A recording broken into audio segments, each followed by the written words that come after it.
पता नहीं किस जन्म की दुश्मनी निकाल रही हैं मुझसे। ऐसी छुई मुई बनकर बैठी रहती हैं जैसे मेरे आने से पहले 8-10 नौकर चाकर आगे पीछे फिरते रहते थे। थोड़ा बहुत हाथ पैर हिलाने से कौन सा शरीर घिस जाएगा इनका। सब कुछ मेरे भरोसे छोड़कर बैठ जाएंगी। बाहर से थक कर आओ और फिर घर में आते ही रसोई में लग जाओ। वंदना खींचते हुए अपना सारा गुस्सा रसोई में बर्तनों पर निकाल रही थी। ऐसा नहीं था कि उसकी सास रुक्मणी जी को बहू के बड़बड़ाने का भान नहीं था, लेकिन वो भी ठिठाई पर थी। बहू की बड़बड़ाहट को एक कान से सुनकर दूसरे कान से निकाल रही थी। वंदना एक पढ़ी लिखी लड़की थी। उसका सपना था कि वो अपने पैरों पर खड़ी होगी। उसने नौकरी के लिए कई जगह आवेदन भी दे रखा था। इस बीच जब उसके लिए अनिकेत का रिश्ता आया तो उसने साफ साफ कह दिया कि वो शादी इसी शर्त पर करेगी कि शादी के बाद उसे अच्छी नौकरी मिली तो कोई उसे नौकरी करने से नहीं रोकेगा। आखिर इतना पढ़ने लिखने के बाद वो घर पर नहीं बैठ सकती। अनिकेत और उसके घर वालों को इस बात से कोई आपत्ति नहीं थी कि उनकी बहू नौकरी करेगी, इसलिए दोनों तरफ से खुशी खुशी ये रिश्ता हो गया। शादी के कुछ दिनों बाद ही वंदना का जॉइनिंग लेटर आ गया। जिस दिन वंदना ने अपने ससुराल वालों से कहा था कि वो अब नौकरी करेगी तो उसकी सास रुक्मणी जी ने सारे परिवार के सामने कह दिया था, बहू नौकरी करे इससे मुझे कोई आपत्ति नहीं है। मैं ये भी नहीं कहूँगी कि वो पहले सारे घर का काम करे फिर नौकरी पर जाए, लेकिन मैं भी अब पहले की तरह पूरा घर नहीं संभाल सकती। मुझे सब कुछ मंजूर है, लेकिन मुझसे ये उम्मीद मत करना कि मैं बहू को रोटियां बनाकर खिलाऊंगी। मुझे पता है कि अगर मैं एक बार इस भंवर में फंस गई तो ज़िंदगी भर नहीं निकल पाऊंगी। उस वक्त सबको रुक्मणी जी की बातें सुनकर हैरानी तो हुई थी। उनके पति ने तो ये भी कहा कि मुझे नहीं पता था कि मेरी सीधी सरल पत्नी भी सास बनते ही अपना रूप बदल लेगी। लेकिन इन सब बातों का रुक्मणी जी पर कोई असर नहीं हुआ। वो तो अपनी जिद पर अड़ी थी। खैर वंदना को तो नौकरी करनी ही थी, क्योंकि घर के थोड़े से काम के लिए वो अपनी इतनी अच्छी नौकरी तो नहीं छोड़ सकती थी। वहीं उसके पति और ससुर जी ने भी नौकरी की इजाज़त दे दी थी, तो वो फिर कहाँ रुकने वाली थी। इस समस्या का ये हल निकाला गया कि घर के कामों के लिए एक कामवाली और खाना बनाने के लिए कुक रख ली गई। खाना बनाने वाली सुबह शाम का खाना बनाकर चली जाती। वंदना का काम था ऑफिस से आकर बस खाना परोसना। यूं ही दिन निकल रहे थे। वंदना की शादी को 2 साल हो चुके थे। अब तो वंदना और बाकी सब घर वालों को इस रूटीन की आदत हो गई थी, लेकिन मुश्किल तो तब होती थी जब कभी खाना बनाने वाली छुट्टी ले लेती थी। ऐसा ही कुछ 2 दिन से हो रहा था, जिस कारण से वंदना खींची हुई थी। ऑफिस से आकर रोटियां बनाना उसे बहुत बड़ा बोझ लगता था। वैसे तो रुक्मणी जी इन दिनों में सब्जियां काट कर बना देती थी, लेकिन बहू के ऑफिस से आने के बाद रसोई में झांकती भी नहीं थी। उस समय वंदना को अपनी बैठी हुई सास बहुत चुभती थी। वो बड़बड़ाती रहती और रोटियां बनाती रहती। बाद में अपनी माँ से फ़ोन पर भर भर कर शिकायत करती, जिसके बाद उसे थोड़ा सा सुकून मिलता था।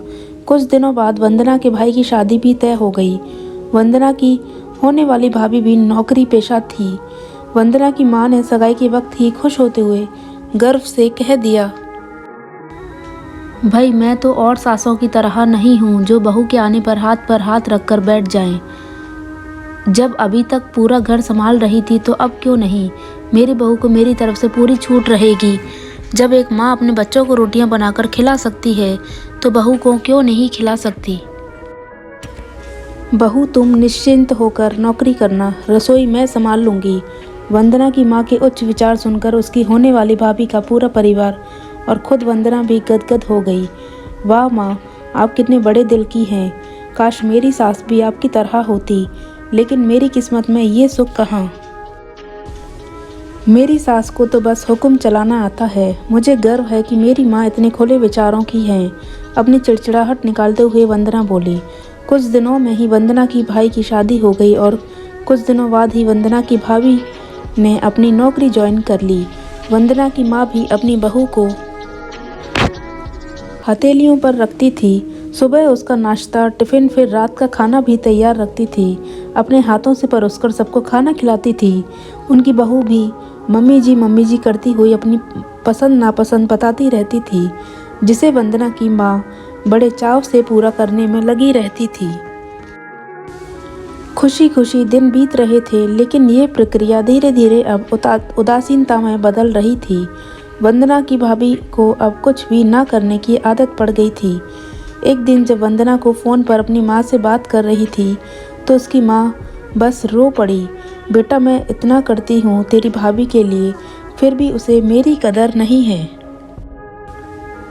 अरे, मेरी दी हुई छूट अब मुझ पर ही भारी पड़ने लगी है।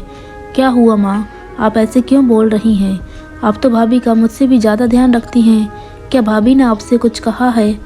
वंदना बेचैन होते हुए पूछने लगी। कुछ क्या बेटा, अब तो सब कुछ वो मुझे ही कहती है। ऑफिस से आने के बाद एक गिलास पानी के लिए भी मुझे आवाज़ देती है। नाश्ते में थोड़ी देर हो जाए तो मदद करने के बजाय गुस्सा होकर यूं ही बिना खाए चली जाती है। आखिर मेरा भी कुछ आत्मसम्मान है या नहीं? मैं तो उसके लिए बस काम वाली बनकर रह गई हूँ। माँ, ये तो बहुत गलत बात है। आप भाई से साफ साफ कह क्यों नहीं देती कि अपनी बीवी की लगाम खींच कर रखे? आप माँ है, कोई नौकरानी नहीं। भाभी नौकरी करती है, इसका मतलब ये नहीं कि आप पर हुक्म चलाएगी। गरजते हुए वंदना बोली। किस मुंह से कहूँ बेटा? पहले तो मैंने खुद ही आगे बढ़कर कुल्हाड़ी पर अपना पैर दे मारा, फिर शिकायत किससे करूँ? तेरे पापा ने तो कहा भी था कि बहू को ज़्यादा छूट दोगी तो बाद में पछताओगी, लेकिन मैं ही बड़ाई की भूखी थी जो अपनी बहू को सर पर चढ़ा लिया। एक बात कहूँ बेटा, तू चाहे अपनी सास को कुछ भी कहे, लेकिन समदन जी का ये फैसला सही था कि वो बहू को रोटियां बनाकर नहीं खिलाएंगी। एक बार तो वो सबकी नज़रों में बुरी अक्खड़ सास तो बन गई, लेकिन आगे के लिए कम से कम अपना आत्मसम्मान तो बचा लिया। अब ना तो तू उन्हें कोई ताना दे सकती है और ना ही कोई रिश्तेदार। काश मैंने भी शुरू से ही ये घर गृहस्थी की पूरी जिम्मेदारी अपने सिर पर लेने से इनकार कर दिया होता, तो आज मेरा ये हाल ना होता। माँ की बातें सुनकर वंदना निशब्द हो गई। भारी मन से उसने फ़ोन रख दिया। बाहर हॉल में आकर देखा तो सास ससुर आराम से बैठकर बातें कर रही थी। बातें करते करते उसकी सास अपने नाखूनों पर नेल पेंट लगा रही थी, जिसे देखकर ससुर जी उन्हें चिढ़ा रहे थे। अब बुढ़ापे में ये फैशन करके किसे दिखाओगी? मेरी तो नज़र भी कमज़ोर हो गई है। किसी को नहीं दिखाना मुझे, मैं तो अपनी खुशी के लिए लगाती हूँ।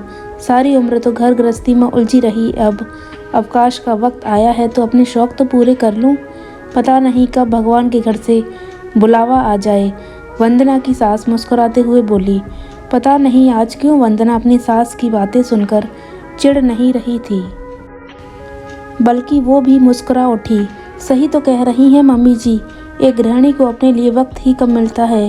पहले अपने बच्चों को पाल पोस कर बड़ा करो, फिर कामकाजी बहू आ जाए तो उसे और उसके बच्चों को संभालो। काश मेरी माँ ने भी मेरी सास की तरह पहले ही कह दिया होता कि बहू को रोटियां बनाकर नहीं खिला सकती।